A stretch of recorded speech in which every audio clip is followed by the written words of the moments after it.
about, a white knuckler. If you're a Boston Celtics fan, you're going to get tight. You're going to get tense. You're probably not going to want to have to deal with this kind of nonsense because ultimately Jalen Brunson is going to make some plays.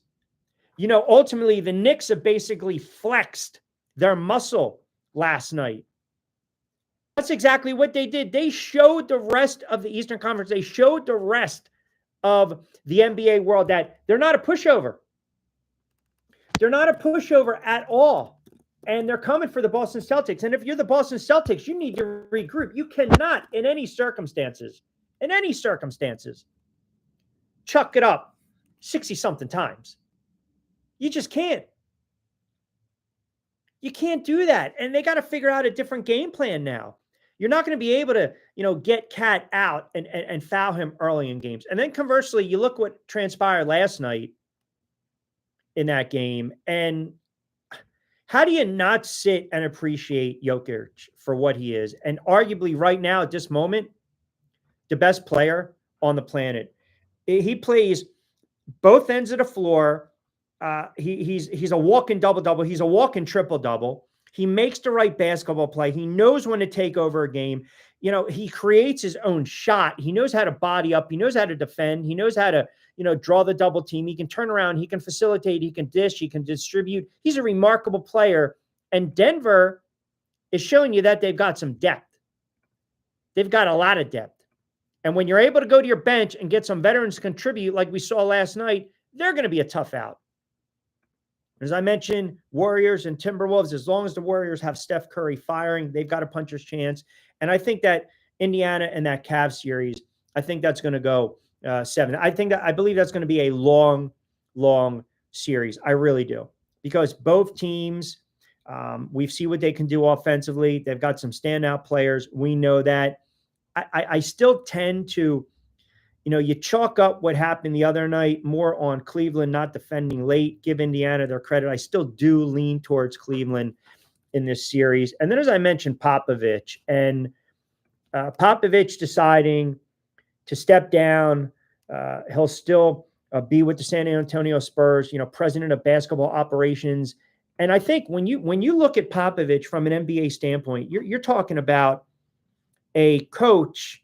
Look, he's an all-time great Hall of Famer. He goes from 17 games won his first season as a full-time NBA coach, right? Because he was assistant for years.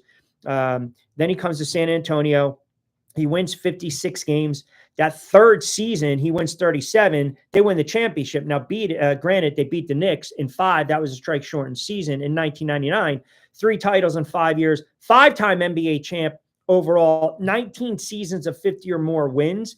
And the other thing that he did is the imprint, the impact that he had on the international flair. We talk about it all the time. What he did. He went out and he got players like Tony Parker. He went out, he got players like Manu Ginobili. He went out and got players like Boris Diaw. He added those guys, those components, those pieces to the Spurs, which it opened up the doors for the NBA to be that international flavor. And I think he streamlined it early. He got ahead of the curve. That's what made him a genius. He streamlined it early. He realized, hey, no, we got to go after some of these European players, the European talent. And it worked out pretty well for him. Did it not? It worked out really well. So, if you go back, even early on in his career, he was scouting players internationally. He had a leg up. He had an Air Force background, studies of Soviet culture, intelligence training. He knew exactly what players to get, what cultures to go after, what styles to go after, what character guys to go after. That made him an all-time great. So we'll talk a little more about Pop on the other side. Got about 10 to play with in this first segment of Middays with Q inside the Tri-X 57 studios. When we come back, as I alluded to, a little more retrospect on Popovich, because I also want to get into the fact that he also coined the phrase, created the phrase, developed the phrase, load management. We'll get on that on the other side.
So come back at 52 and then hard out at 59.50. Yeah.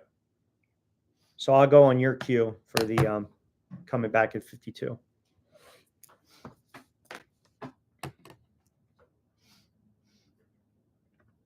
After I go out at 59.50, when are we coming back? You can play a commercial or two, take a reset. Yeah, and then we'll come back at. Could be 401, 402. Yeah, we'll play it by ear. Yeah.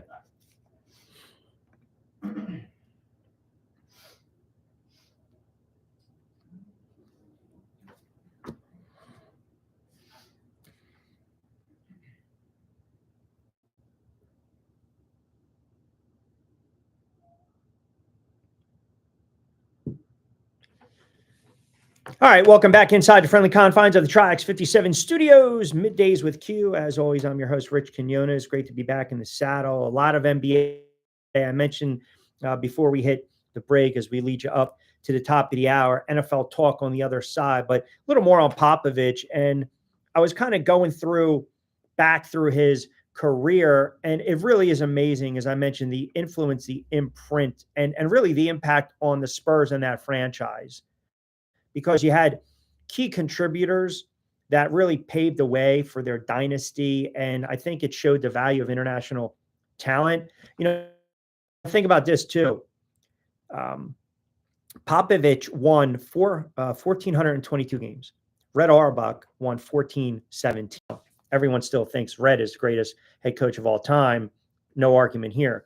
But what Pop also did, he's credited, but I also think to some extent, people look at it and they criticize now with the concept of the load management in the NBA, because all those years, now he'll deny it that he created it, right? But it was imprinted. He left his mark on the Spurs when players like Duncan and Parker and Ginobili, let me give these guys a little rest late in the season. Let me give them a little bit of a breather, a little bit of a blow. I don't want these guys to be playing 35, 38, 40 minutes as we're closing in on winning a division, as we're closing in on getting the team in the Western Conference, as we're closing in on making another run finals. And again, it ensured that those players, or the older players, were at their peak.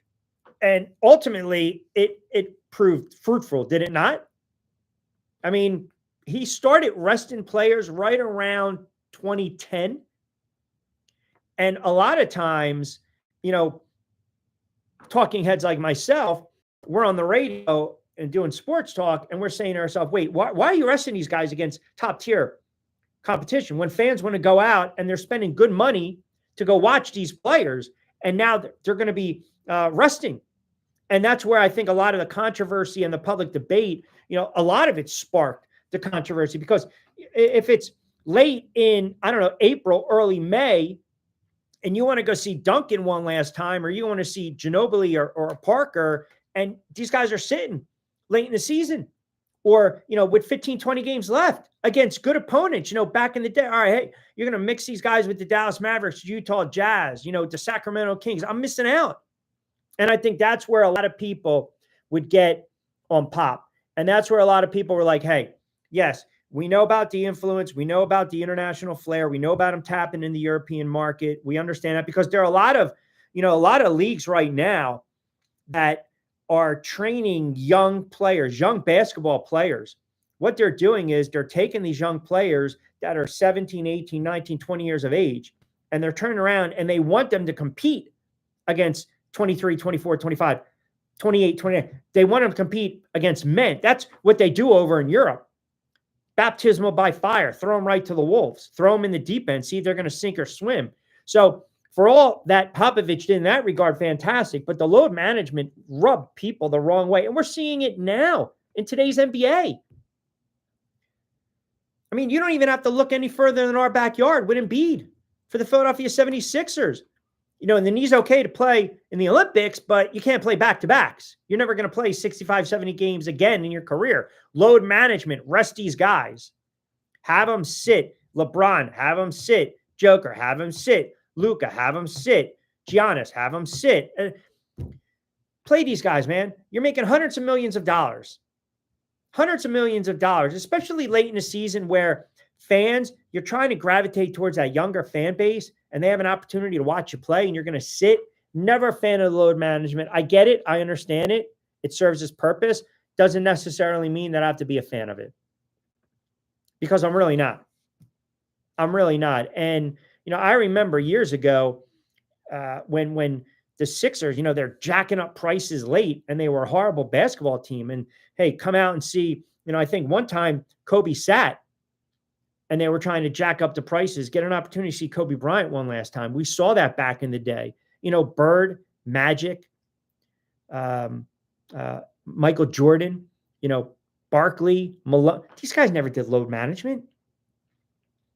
They never did load management. They were playing 72 games, 69, 70, 71, 72 games. Bad back, bad hip, bad necks, arthritis, bad knees, bad shoulder. They were out there every day. And I get it. The game is totally different than it was 20, 30, 40 years ago. But as I alluded to, what Pop did is not only did he test the waters and he tapped in that European market and it worked out brilliantly because he won 5 championships. And you got wall-to-wall Hall of Famers, Ginobili, Parker, Duncan. Oh, by the way, let's not forget David Robinson too, the Admiral. But he also did create, whether he wants to admit it or not, the load management. And there will be pros and there will be cons to it. A lot of people think the NBA season should be shortened. Think about it. You play all the way through April, May, June, right? Because we're right in May 5th. The playoffs are going to bleed in to late May, early June. You turn around July, August, September, and then you break for camp in October.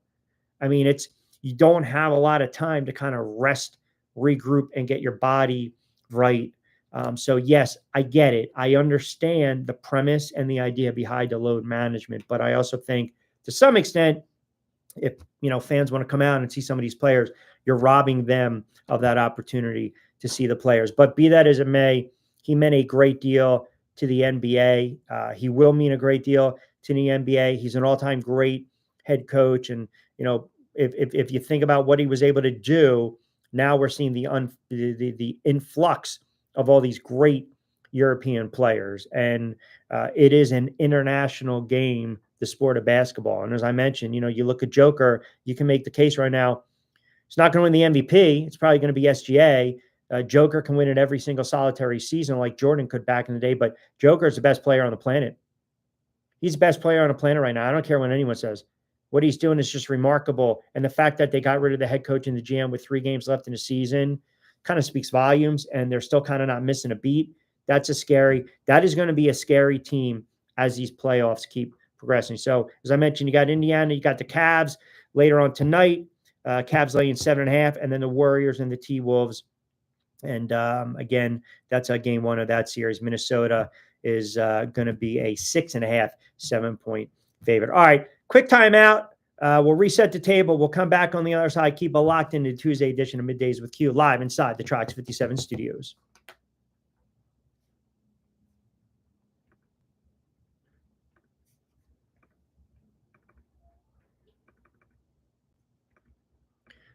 So what is your clock showing right now? My phone, Yeah. 3:59 still. But I want to see how far, like exact when it is. That's 4:00 and 6 seconds. It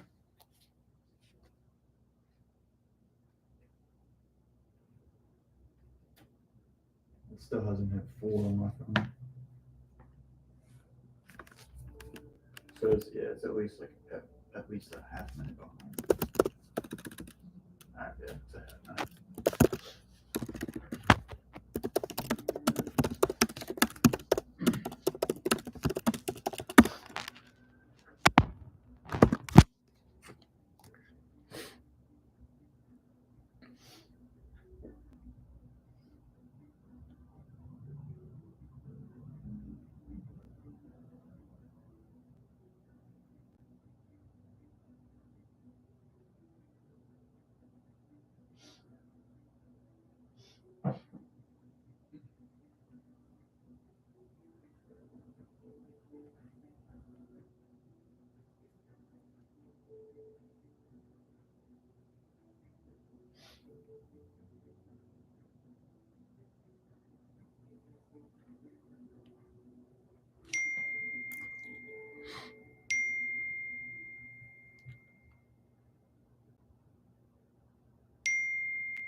So I'm gonna come back at 4:03 or Not now. now? Okay. Yeah. Or All right, a couple minutes past 4 o'clock hour. We'll take you down to 4:30 on this Tuesday edition of Middays with Q. Rich Quinones here, live inside the friendly confines of the Tri-X 57 studios, as we are kind of whipping through the NBA, and I'll open up some of the tweets as well. Also, as I mentioned, I want to get into the NFL. The Belichick story, his book came out. So, I mean, take it for what it's worth. That his book came out. I don't know where you guys are at, but I kind of gave you my thoughts on Belichick last week and what I think what UNC might do or what they might not do with Belichick. But a couple of things that have transpired around the NFL. So I did want to get into this, this Justin Tucker situation. So Justin Tucker was released by the Baltimore Ravens. And obviously, if you've been hiding under a rock for the last several months, it was a move that the Baltimore Ravens had to make. There was really no ifs, ands, or buts about it. Obviously, Tucker, all-world kicker. You might argue Hall of Fame kicker, probably a Hall of Fame kicker. But let's talk about the elephant in the room, right? Justin Tucker accused of inappropriate behavior by 16 massage therapists, 16 massage therapists from 8 different Baltimore spas and wellness centers. And all these alleged instances occurred during sessions between 2012 and 2016, which coincidentally enough covered the first 5 seasons in his NFL career. Now, he's gone on record multiple times. He's publicly disputed the allegations twice. He had a statement on social media, which, let's be honest, his PR people had to spin. They came up with that. He called the accusations in January unequivocally false. The NFL has been investigating this matter for a while now. Okay. Now, here's the problem I have with this and the Baltimore Ravens. And I'm not trying to sound like the contrarian. I'm not. I'm not going that route. I'm not. But the Baltimore Ravens put out a statement, as any team should.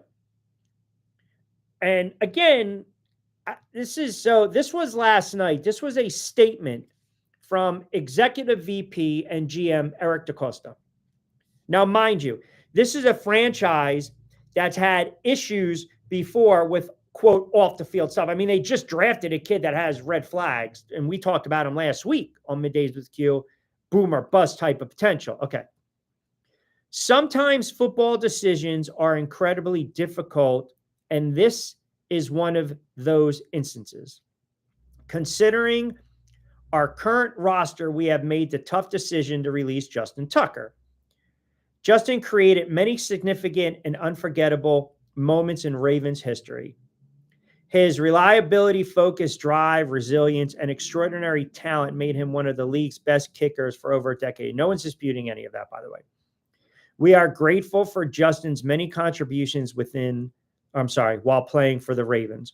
We sincerely wish him and his family the very best in this next chapter of their lives. Folks, what are we doing here? I mean, are you football decisions? Football, are we stupid? Seriously? Are fans dumb? Are people dumb? Do the Baltimore Ravens think we're dumb? Do Baltimore Ravens think the media is not intelligent? They can't see this for what it is? I mean, it's like you're glorifying this guy. You're glorifying this guy. Like, what are we making out? Justin Tucker to be the victim? Feel bad for Justin Tucker? Go home? Open up a box of hankies and tissues? Feel bad for this guy? An 8-time All-Pro, 7-time Pro Bowl, All-Decade team, longest field goal in NFL history, 66 yards, highest career field goal in NFL history, 89%. All-world kicker, toe from God, leg from God, going to be a Hall of Famer. And now we're going to make him out to be the victim here? And the Baltimore Ravens, that PR spin, that note, that letter, that bitch is comical. It's comical. And by the way, what did they do? As soon as that video came out with Ray Rice in the elevator in Atlantic City, right away, forget about the NFL having any type of saying it. Right away, TMZ bought the video. It was grainy. Atlantic City, casino, the elevator, him and the girl, his girlfriend at the time, now his wife, the domestic violence, the back and forth. As soon as that video was bought or sold, TMZ handed to the NFL, no investigation. Not that you needed one. Okay, fine. But they made the decision right there. They released this guy. They cut him. You've got these accusations for Tucker for how long? For how long? And now you're going to pull this nonsense and you're going to scapegoat it by saying because you draft a kicker and it's a football decision. Stop. You need to man up as an organization and say, listen, in light of these accusations that we take very serious, we feel he doesn't earn the right to wear a Ravens uniform anymore. Like that's not even the spin. That's the truth. That's how you push it. You push it like that. You don't sit there and play, it's almost like oh, poor Justin Tucker. Oh my goodness, my God. Stop. That's embarrassing. You're embarrassing yourself as an organization that has had some questionable decisions in the past. Have they not? It's a bad, bad, bad look. It's a bad look. It's a bad look. You can't defend it. And if they had any stones, they would actually do the appropriate thing and really come out and be transparent and honest. But that's not the world we live in. That's not the world we live in at all. So, by the way, speaking of the AFC North, did you also see that Shedeur Sanders picked out his number? It's going to be number 12. Now, again, semantics, optics, perception. It's everything. Flip those numbers around. That's 21. Who wore 21? Dad wore 21. I'm just saying. Now, I mentioned this the other day. I gave a list of some of my potential draft bust. And it's already up on the YouTube channel at Rich Quinones. I mentioned Tyler Schoen, the quarterback for the Saints. I don't know what the heck they're doing. If you look at the numbers, and I'll get into it in a moment, I don't like that pick. I got a couple defensive players I want to get into as well. And then I have a surprise name, and I think you guys know where I'm going to go. I want to get into that as well. But 10 past the 4 o'clock hour on a Tuesday edition of Middays with Q. We'll open up the text message board as well. We'll open up X at Rich Q on Q. You can hashtag Middays with Q, MWQ. A lot more NFL talk. We'll take you down to about 4:30 on this Tuesday.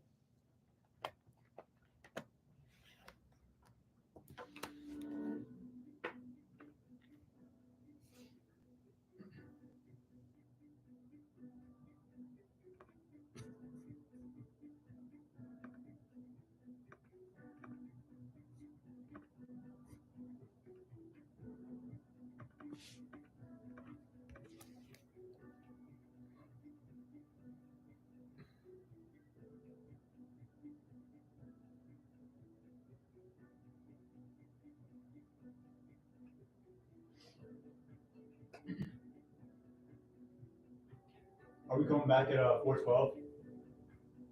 Mm-hmm.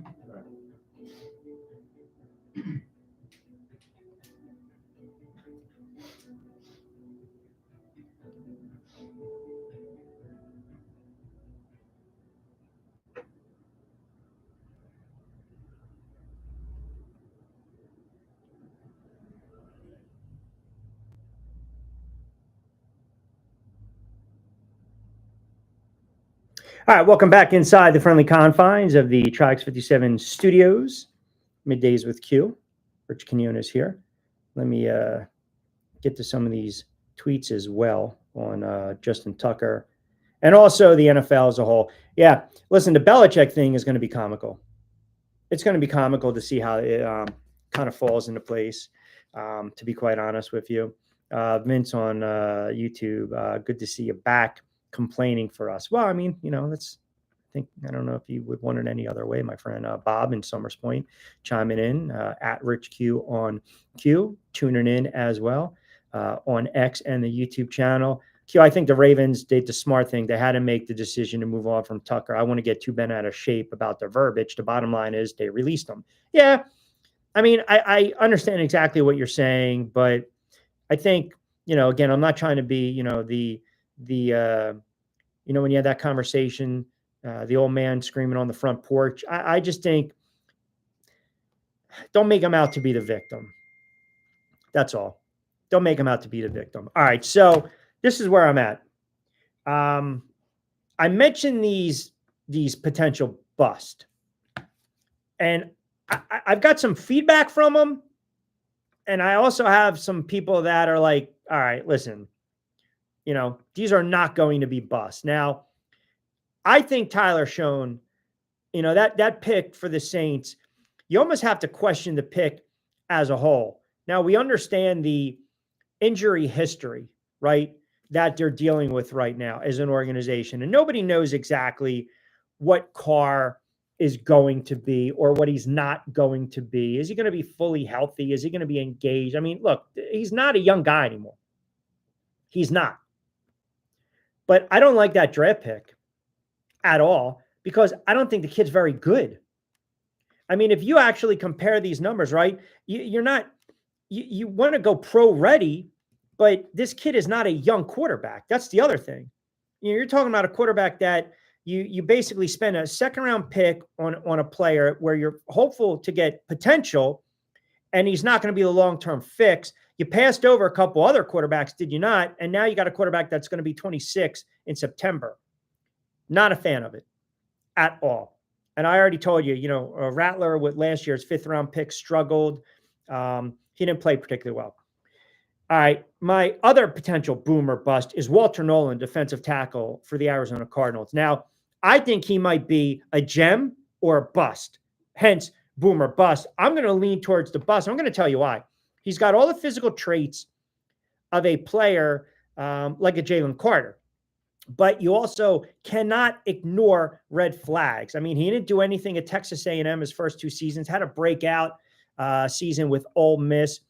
Everyone was kind of drooling all over him, but, there's some issues taking off plays, not really understanding alignment, character, work ethic concerns. He wasn't in the top 16 for most draft boards. But again, you can't ignore the physical traits, and the Cardinals had to go defense. So that's a player to watch. The Bears decided we're going to draft a tight end in Colston Loveland with the 10th overall pick. That's a shock to me because at 10, you're not really picking a tight end. Look, the kid with the Raiders was an aberration. He looks like an all-world, tight end. We know that. I'm not using a premium pick in that spot because they don't have the best pick rate at that position, success rate. Brock Bowers, I think, is a beast with the Raiders, no doubt. And they turn around generational talent. They were able to grab him at number 13 last year. But I don't know if you're Caleb Williams, if you're the Bears, you want to fix the trenches first and foremost. And maybe you could have either got a player in the trenches or a running back. You already got Cole Kmet. You already got another tight end. So now is there going to be a lot of, footballs to go around. And then I have Sanders. And I kind of stated my case with Shedeur Sanders. And it goes back to, again, the missing the meetings. It goes back to not being prepared. It goes back to being upset because you're challenged in some of these pre-draft meetings to talk about defensive alignment and you can't correct it. You don't know what you're seeing. You're not reading it. And I also think there's something to be said. He's only had one coach in his entire career, and that's been his father. And you can talk about the accuracy, you can talk about the progressions, you can talk about, can he make the rabbit out of the hat throw? Can he pull, the magic wand and really make that special throw, improvise on the run? I don't know. And the fact that he slid and slid, and I know I said, look, he might not even make the Browns. Typically, fifth round draft picks, they're going to make the squad because they're fifth round draft picks. But you look at that roster with Cleveland, and you're basically quarterback heavy right now, are you not? You already drafted a kid prior to him. You got Pickett, you got Watson, you got Flacco. I think he's going to have a really tough time adjusting to not being the guy. And what I mean by that is, a lot of times you can go somewhere, you can be extremely successful, and you can be that guy. You can basically be that small fish in a big pond or a big fish in a small pond. And when he was at Jackson State, he lit it up. When he was with Colorado, he lit it up. He put it up gaudy numbers. But we also saw he was shut down by some premier defenses. We also saw some turnovers. Again, the behavior, the red flags, the not being prepared. I think a lot of that contributed to his stock falling. And if you listen to Ross Tucker the other day on one of his pods, mentioned that, I had pre-production meetings with him. He never even showed up. If he blew me off, who else was he blowing off? So I think there's something to be said with that. I hope the kid turns out to be a player. I don't want to see the kid turn out to be a bust because it's nothing personal. It isn't. But you have to read the room. And there's a reason that his stock plummeted as much as it did. I mean, there's too many red flags with it. And you're talking about a player that the guys that get paid to do this for a living, mock drafts that are supposed to know what they're talking about, had this kid as a top 5 pick, a first round pick, maybe the first quarterback going off the board as of 6 to 7 months ago. And then Cam Ward's stock rose, Jackson Dart's stock rose, and then Sanders' stock started to fall, and it was a big time drop. And you have to wonder, why is that? Is it really considered now the argument of, is he going to be a bust being a 5th round draft pick? Or do we equate the fact that months ago people deemed him worthy of a top 10, top 15, without a shadow of a doubt, first round draft pick, and now he's not. And the quarterback position, it's a tricky spot. It's a tricky position in the NFL, especially when you're trading down, you're trading back, you're making an outside the box type of selection. You're putting all your eggs in one basket with a player that you believe can be a franchise quarterback. So maybe the risk to reward, the risk is low, the reward could be potentially high. Watson's not going to play another snap for the Browns. Flacco's old. Pickett can't play. Then you got the other kid they drafted, and people are saying, well, why don't you just draft Sanders in that spot? So maybe the kid's going to have an opportunity. I just don't know. I think if they go with Flacco as a bridge to start the season, and this kid's got to sit and wait and say he's behind Pickett or the other kid on the depth chart, I don't know how that's going to sit well with him and how he will respond and how he will act. Are you still going to come in and bring your lunch pail to work, watch film, get your reps in, be a good soldier, listen to your coaches? Or are you going to go on social media? You're going to whine, you're going to complain, you're going to half-ass it. If you're going to do that, then you're not cut out for the NFL and you're not going to last in the NFL. You're just not. All right, about 5 to play with on this Tuesday edition of Middays with Q. More of your text messages on the other side. We'll take you down to 4:30 and then we'll close it out.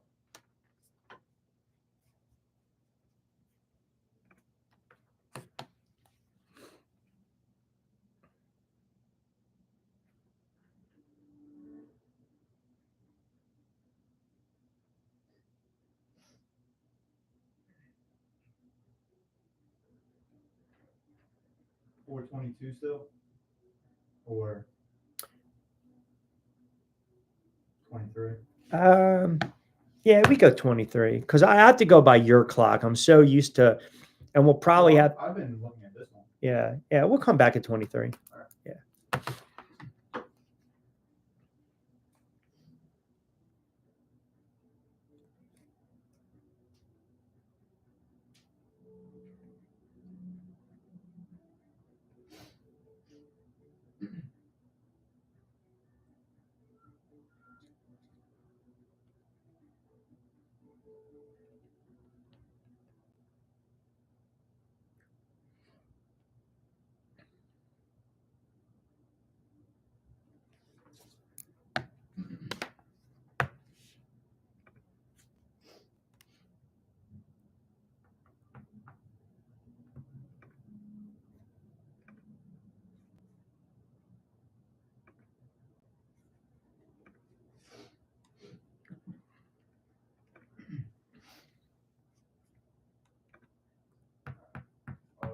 I'm muting now.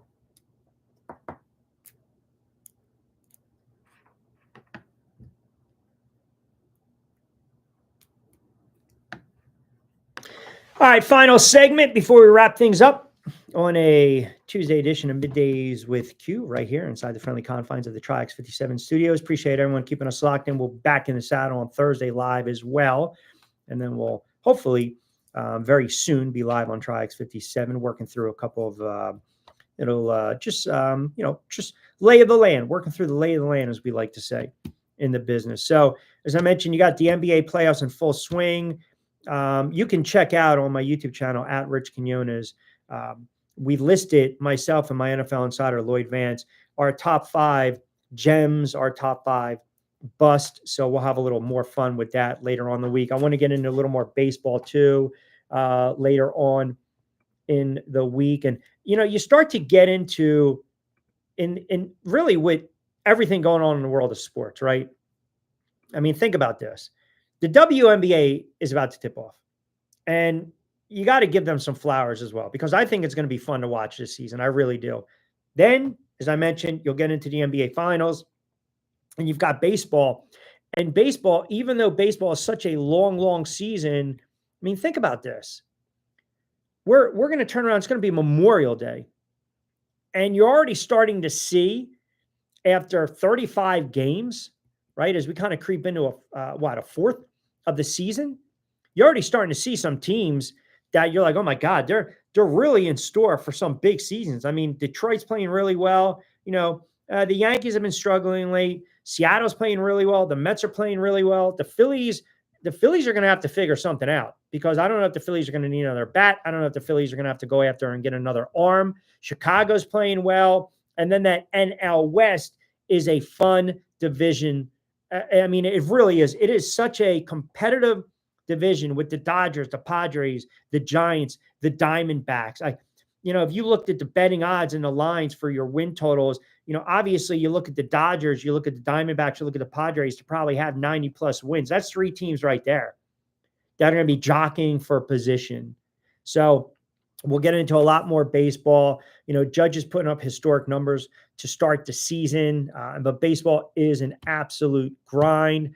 I mentioned that Belichick's book is out today. I also mentioned that, again, listen, the NFL, the fact that the NFL is still investigating. I know right away, because people were hitting me up. Well, you're saying all this, Q, with Justin Tucker being released, but at the end of the day, he is a Hall of Fame talent, a Hall of Fame kicker. Somebody's going to grab him. Not necessarily. The NFL, they have to have their investigation end. And I think he's going to have to wait a little bit to find a new. But yes, to your point, you have to move through the PR hit, the PR impact that you're going to take, the collateral damage, if you're going to be a team that's willing to sign him. But this is where we're at. It doesn't really matter. It doesn't matter, because a coach, a team, a GM, an owner, if they believe he can improve their team, if they believe a player can improve their team, they're most likely going to take a flyer on him. I mean, that's the sad reality. That's a sad reality. Investigation or not, outside circumstances, outside situations, getting in trouble, whatever it is, they're going to take a flyer on them. You got the PR impact of bringing them a kicker. Now, again, you got the issue of a kicker that maybe doesn't kick as well as he once did, but still, how bad is the kicking in the NFL, folks? I mean, go back. Last season, late playoffs, how many times were kickers missing extra points? How many times were kickers missing 25-yard field goals, 35-yard field goals? I mean, the norm back in the day, a rarity, is if you kicked a 50-yarder. Now you should be able to drill it from 50, 55. He still has the leg. I'm not sitting there saying go out and sign him, but I'm saying the reality is this. If this is how it turns out, right? If I'm Tucker, you were just released by the Ravens. I'm working with my PR team and I'm coming out with a statement. Not to play the victim. And the problem is someone who's tuning in saying or listening right now is probably thinking to themselves, as soon as he says something, it's guilt by admission. He's admitting his guilt. Listen, we don't know, but I believe where there's smoke, there's fire. I'm not going to give him a free pass. But if he wants to continue his football career and have an opportunity to keep kicking in the NFL, get out in front of this. Get out in front of this. Now, I don't know. Is there a franchise? Is there a GM? Is there an owner? I mean, look what Cleveland did. They gave Deshaun Watson every single solitary penny that was guaranteed in an absurd contract, knowing already what they knew.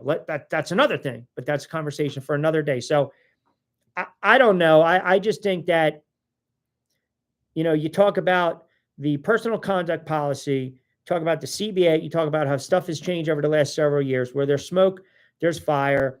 And again, you want a competent kicker, and, you're talking about an area where the supply's got to match the demand.